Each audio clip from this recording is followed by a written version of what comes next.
Welcome to our second how-to, buddy. Right. There you go. That'll work.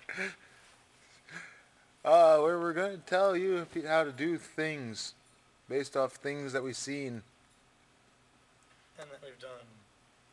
And that we haven't done. but will do.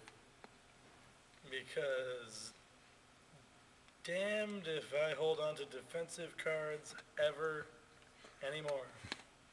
The topic, as you can tell today, is exactly that. Gotta play fast. I've seen this way too much this last weekend. We had our first local Buddy Fight tournament that was actually, organized. And I was judging it. And man, if I saw one thing happen a lot, it was people being way too conservative with their defensive cards. This game snowballs, guys. You can take 8 damage in one turn pretty easily. Why would you ever get into that territory in the first place? It's not like Vanguard where it helps you to have that extra damage. It's like the only real use having damage is to Activate Grimoire and sack. yeah. But if you're like doing that there, I get 10 with all their cards. Is it really worth it? No. Probably not. And don't say otherwise, because you'd be crazy.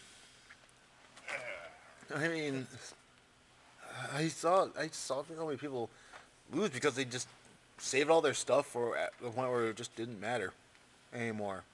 When that was actually a good example right there. Some of my initial tests with the game in general, I was sitting there with an abracadabra. They'd use something that I didn't feel was very significant, so I just wouldn't use it. And then I'd die that turn. Because on top of everything else, impacts exist too. You don't want to ever get down to that danger zone. Knowing that could happen at any given time. So yeah, nullify hard and nullify early. And that's really all there is to say in regards to defending yourself. Offensive, on the other hand, it's pretty much the same actually. If you have the means to and you aren't going to immediately die, then yeah, Be get in there. aggressive. Be aggressive. That's not to say, keeping cards around is not a good thing, because it certainly is. There is points where it's important to hold on to cards, and I mean this. Remember, we're only on the first set. Like that could even change in the future. I'm actually personally surprised that, despite it only being a first set, that there's so much stuff Going on. I mean, you would almost swear that we were two or three sets in. It's a completely different game than it was, in the trial deck environment, in the demo deck environment. It like changes so much. I remember when the demo deck, when we went to the conference, it's like that. What was it? The Synchronic Breath Yeah. was considered like so good. It was, because it hit everything that wasn't drum. Yeah, and the here. size 3. It's like hit everything but 3 cards. Including the best defensive cards in the deck, so it was a pretty big deal. But nowadays it's like okay, but not super great. Steel Gauntlet, where did he go? Yeah. He was the 7K guy, right? Yeah. Yeah. I remember him in the demo and in the trial deck He was a things. monster. He You was couldn't a get monster. over him. Now When it's you like tried, they Draco Energy you. now it's like you have a fair share of options that can pretty easily, or you can just kill him. One card Jamadar. Freaking Jamadar can do it. His, Griffin and Armor Knights can do it. Yep. Any given card that blows up stuff in Magic World can do it.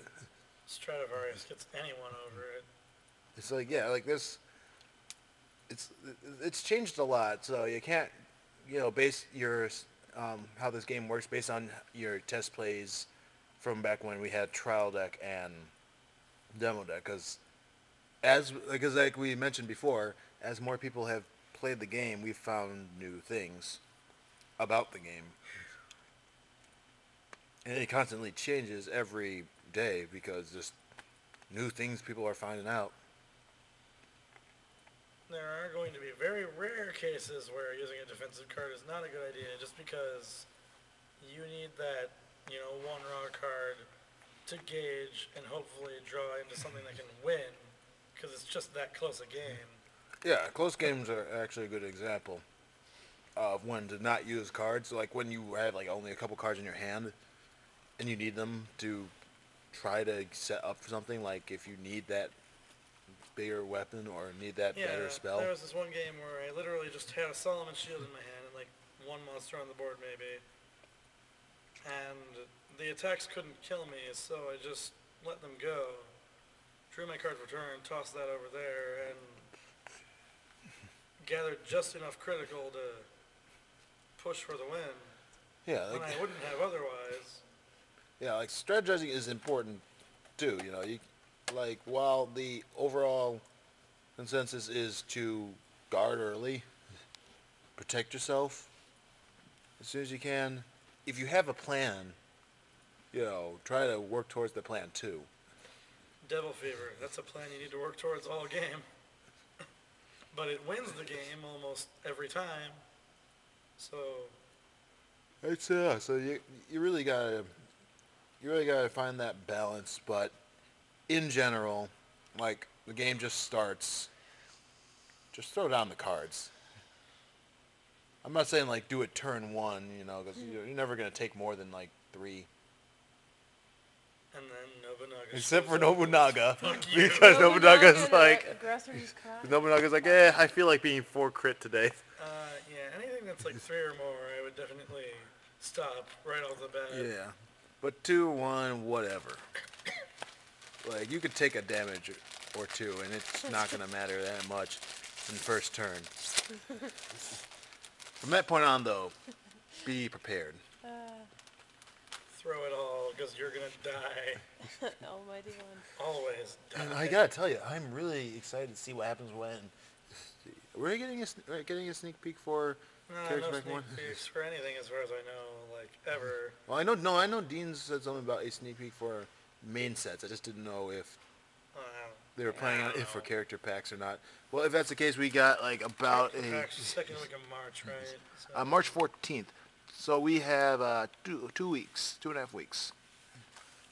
and until that. That's already going to change the game a lot because move is fundamentally rigged because you always have the best formation for the situation. Yep, you always have an extra guy to attack while you can attack, and you always got someone in front of you to protect you from anything that's not penetration. Which is probably why penetrate is so widespread as it is. Probably. Because move's really the only way to get around that. I mean, penetration is the only way to get around move, not the other way around. Yeah. And Whatever really, new abilities they decide to bring. yeah, there might be other new abilities, new like skills that things are gonna have in general. Like Tsukikage. yeah, like him, freaking. Any non-monster. Any becomes monster I stay on the field. What you gonna do about it? That's better than Soul Guard in a lot of cases. Like the only weakness I can think of off the top of my head that's not better than is Magical Goodbye. Well, Magical Goodbye is the demons, and we should not compare the entire game to it because that's not fair. I'm just saying. I'm just saying.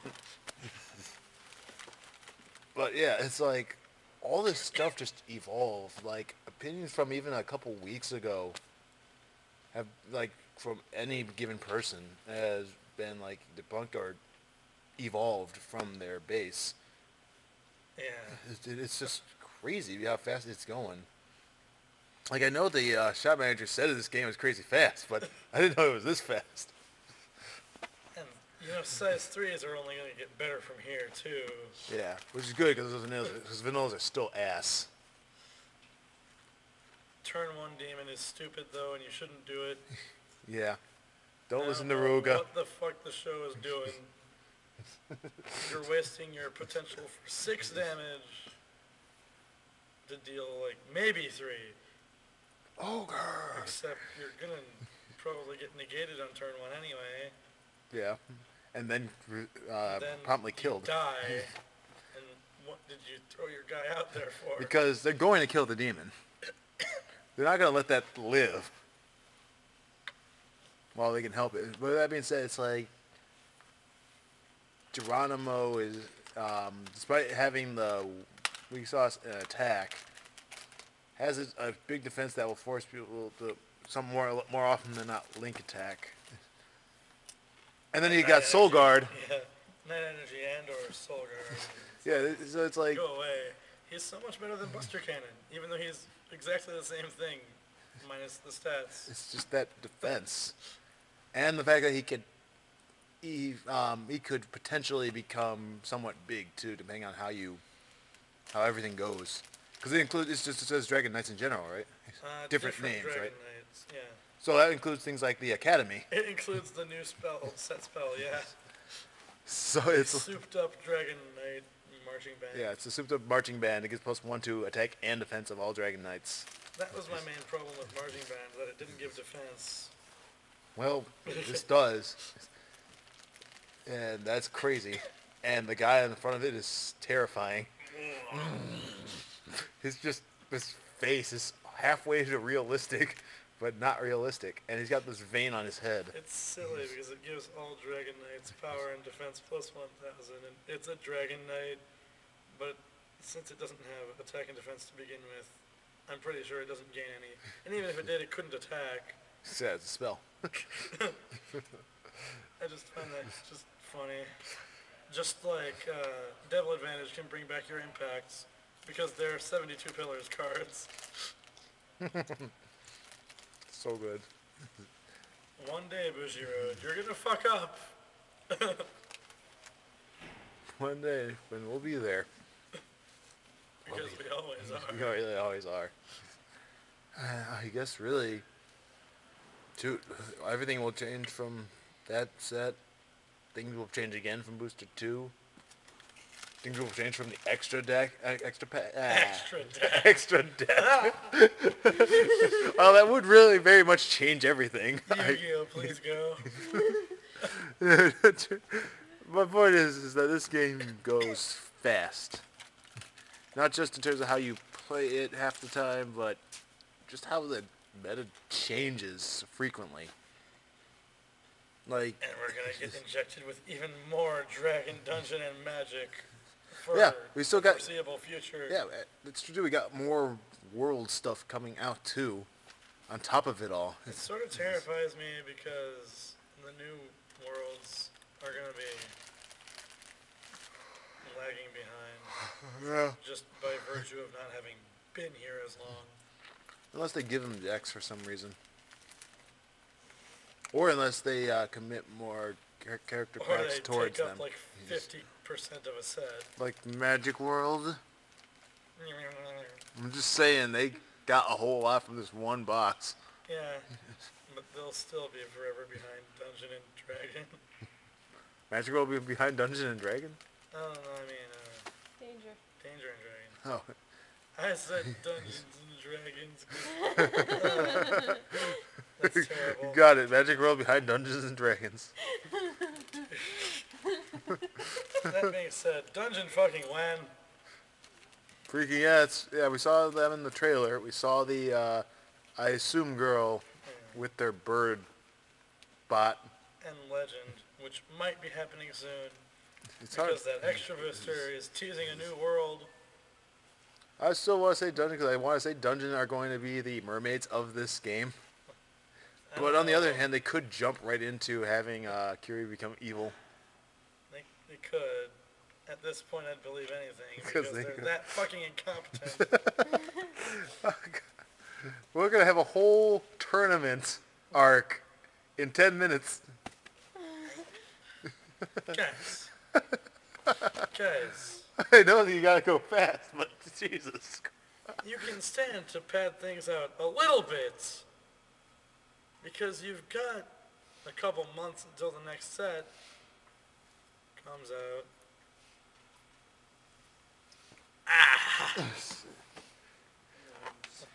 So yeah, it's just. So I guess the moral of our very long, very tangented video is this game goes fast, go fast too. Otherwise, you'll be left behind And your butt will hurt. from the Both burn. literally and figuratively. Because someone pushed you out of a chair.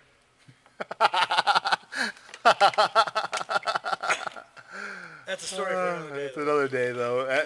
Maybe we should bring up those right in the Vanguard things again. Give them a new name, because that's a great story. Let's do it. Till next time, everybody.